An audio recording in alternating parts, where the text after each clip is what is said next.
চুয়াডাঙ্গা সীমান্তে আরো খবর নিয়ে যুক্ত হচ্ছেন আমাদের সঙ্গে সহকর্মী এম এ মামুন।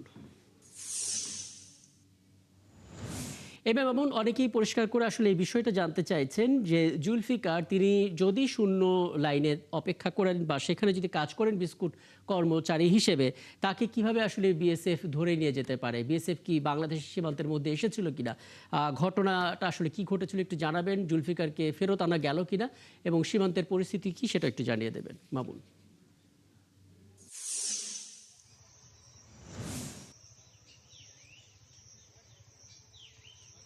রাকিব, জুলফিকারের বিষয়টা বিজিবি বিএসএফ এর ভিতরে পরস্পর বিরোধী কথাবার্তা রয়েছে।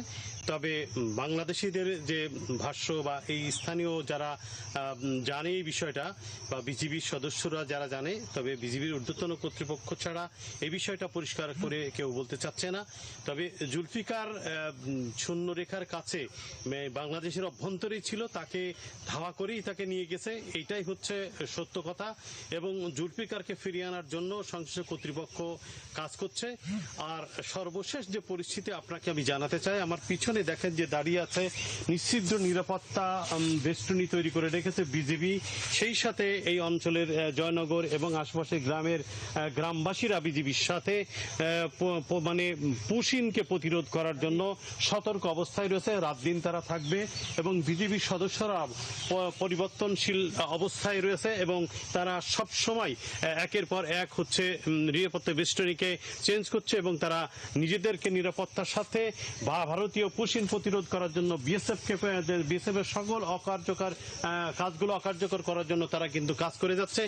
আমার সাথে কিছু কিছু সদস্যদের কথা হয়েছে, তারা রাত দিন কাজ করবে এবং দেশের এই স্বার্থ রক্ষায় এবং ভারতীয় বিএসএফ এর এই নোংরামিটা তারা প্রতিহত করার জন্য তারা রাত দিন কাজ করছে এবং তাদের কাজের যে বিষয়টা খুবই গুরুত্বপূর্ণ অবস্থায় তারা রয়েছে বলে তারা জানিয়েছেন এবং তারা চায় না যে কেউ অবৈধভাবে এই বাংলাদেশে প্রবেশ করুক এবং বাংলাদেশের একদম। এবং বিজিবির যে অটল অবস্থান সেটা আমরা আপনার মাধ্যমে দেখতেও পাচ্ছি। এরপরে যখন আসবো তখন সীমান্তের আরো আপডেট নিশ্চয়ই আপনার কাছে থাকবে, সেগুলো জেনে নিতে পারবো। আমাদের সঙ্গে চুয়াডাঙ্গা সীমান্ত থেকে যুক্ত হয়েছিলেন সহকর্মী এম এ মামুন।